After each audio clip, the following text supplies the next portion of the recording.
कि वो कौन कौन से डेस्टिनेशन है जो प्लान किया जा रहा है। साल 2024 की एक रिपोर्ट थी कि 13 लाख पाकिस्तानियों ने जो इंग्लैंड में मुकीम है साल 2024 में पाकिस्तान ट्रैवल किया। उनमें से सबसे ज़्यादा तादाद के 7 लाख के करीब जो है वो लाहौर उतरे, 3-3.5 लाख जो हैं वो आपके इस्लामाबाद इंटरनेशनल एयरपोर्ट पे आए थे।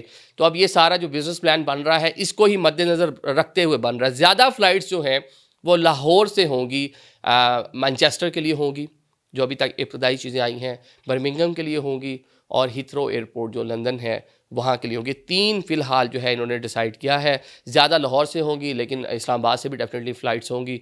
फ़्लाइट ऑपरेशन यहाँ से भी शुरू होगा। अब साथ साथ हमने आपको कुछ दिन पहले बताया था कि एयर ब्लू जो है उसने भी अपना फ़्लाइट ऑपरेशन शुरू करने के लिए स्लॉट्स वगैरह ले ली हैं। वो लुटन एयरपोर्ट जो है उसको इस्तेमाल करने का इरादा रखते हैं। तो एक वो भी सहूलत पाकिस्तानियों के लिए मिलने जा रही है। तो पीआईए के लिए तो इतना ही है, जितना बोइंग 777 जहाज़ इन्होंने इस्तेमाल करना है वो वैसे ही आपको मालूम है जो पेरिस के लिए इस्तेमाल हो रहा है वैसे ही कुछ नए जहाज़, नए तो नहीं, जो ग्राउंड खड़े हुए हैं उनको ठीक करके पीआईए जो है शुरू करने जा रहा है।